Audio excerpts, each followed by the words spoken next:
ಎಲ್ರಿಗೂ ನಮಸ್ಕಾರ. ಕರಾವಳಿ ಸ್ವಾದಕ್ಕೆ ಸ್ವಾಗತ.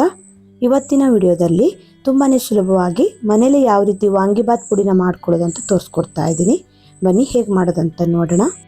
ಮೊದಲಿಗೆ ಮಸಾಲೆನ ಹುರ್ಕೊಳ್ಳಿಕ್ಕೆ ಸ್ಟವ್ ಮೇಲೆ ಒಂದು ಪ್ಯಾನ್ ಇಟ್ಟು 1 ಚಮಚ ಆಗುವಷ್ಟು ಎಣ್ಣೆ ಹಾಕಿ ಸ್ವಲ್ಪ ಎಲ್ಜಿಂಗ್ ಹಾಕ್ಕೊಳ್ತಾ ಇದ್ದೀನಿ. ಇದು ಒಳ್ಳೆ ಪರಿಮಳ ಇರುತ್ತೆ.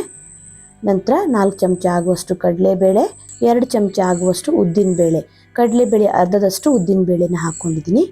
ನಂತರ ಒಂದು ಅರ್ಧ ಚಮಚ ಆಗುವಷ್ಟು ಕಾಳುಮೆಣಸು, ಅರ್ಧ ಚಮಚ ಮೆಂತ್ಯ, ಹಾಗೆ ಒಂದು 4 ಚಮಚ ಆಗುವಷ್ಟು ಧನಿಯಾ ಬೀಜನ ಹಾಕೊಳ್ತಾ ಇದ್ದೀನಿ.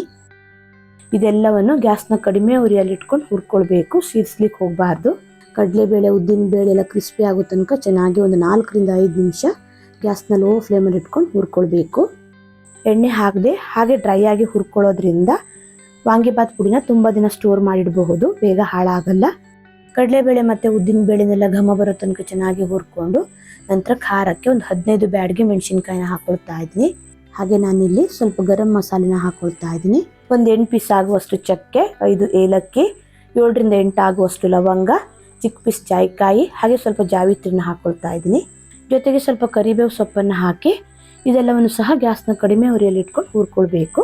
ಒಂದು 3 ಕಡ್ಡಿ ಆಗುವಷ್ಟು ಕರಿಬೇವು ಸೊಪ್ಪನ್ನು ಹಾಕ್ಕೊಂಡಿದ್ದೀನಿ.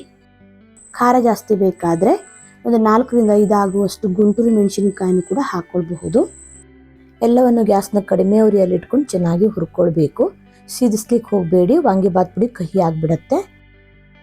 ನೋಡಿ, ಈ ರೀತಿ ಚೆನ್ನಾಗಿ ಹುರ್ಕೊಂಡು ನಂತರ ಇದಕ್ಕೆ 1.5 ಚಮಚ ಆಗುವಷ್ಟು ಗಸಗಸಿನ ಹಾಕೊಳ್ತಾ ಇದ್ದೀನಿ.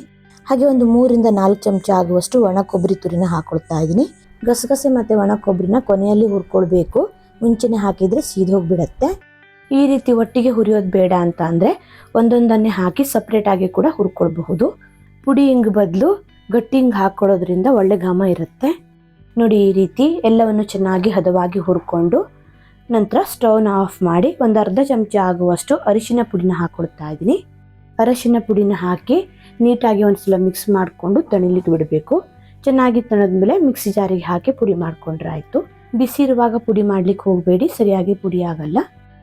ಪ್ಯಾನ್ ಬಿಸಿ ಇರೋದ್ರಿಂದ ಬೇರೆ ಪಾತ್ರೆಗೆ ಇದನ್ನು ಟ್ರಾನ್ಸ್ಫರ್ ಮಾಡಿಕೊಂಡು ತಣಿಲಿಕ್ಕೆ ಬಿಡ್ತಾ ಇದ್ದೀನಿ. ಅದೇ ಪ್ಯಾನಲ್ಲಿಟ್ಟರೆ ಸೀದ್ ಹೋಗಿಬಿಡತ್ತೆ.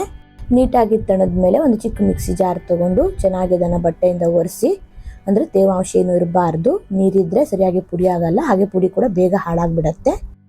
ಸ್ವಲ್ಪ ಹಾಕಿ ನೋಡಿ, ಈ ರೀತಿ ನುಣ್ಣಗೆ ಪೌಡ್ರ್ ಮಾಡ್ಕೊಳ್ಬೇಕು. ನಾನಿಲ್ಲಿ 2 ರಿಂದ 3 ಬ್ಯಾಚಸಲ್ಲಿ ಪುಡಿ ಮಾಡ್ಕೊಂಡಿದ್ದೀನಿ. ನಾನಿಲ್ಲಿ ಸ್ವಲ್ಪ ಪ್ರಮಾಣದಲ್ಲಿ ಮಾಡ್ತಾ ಇರೋದ್ರಿಂದ ಮಿಕ್ಸಿ ಜಾರಿಗೆ ಹಾಕಿ ಪುಡಿ ಮಾಡ್ಕೊಂಡಿದ್ದೀನಿ. ನೀವೇನಾದರೂ ಜಾಸ್ತಿ ಪ್ರಮಾಣದಲ್ಲಿ ಮಾಡೋದಾದರೆ ಮಿಲ್ಲಲ್ಲೂ ಸಹ ಪುಡಿ ಮಾಡ್ಕೊಳ್ಬಹುದು. ನೋಡಿ, ಈ ರೀತಿ ತುಂಬಾ ಸುಲಭದಲ್ಲಿ ಹೊರಗಡೆಯಿಂದ ತರೋ ಬದಲು ಮನೆಯಲ್ಲೇ ರುಚಿಯಾದ ವಾಂಗಿಬಾತ್ ಪುಡಿನ ಮಾಡ್ಕೊಳ್ಬಹುದು. ವಿಡಿಯೋ ಇಷ್ಟ ಆದರೆ ಲೈಕ್, ಶೇರ್, ಕಮೆಂಟ್ ಮಾಡೋದನ್ನು ಮರಿಬೇಡಿ. ಮತ್ತೆ ಸಿಗ್ತೀನಿ ಹೊಸ ವಿಡಿಯೋ ಅಂದರೆ. ಧನ್ಯವಾದಗಳು.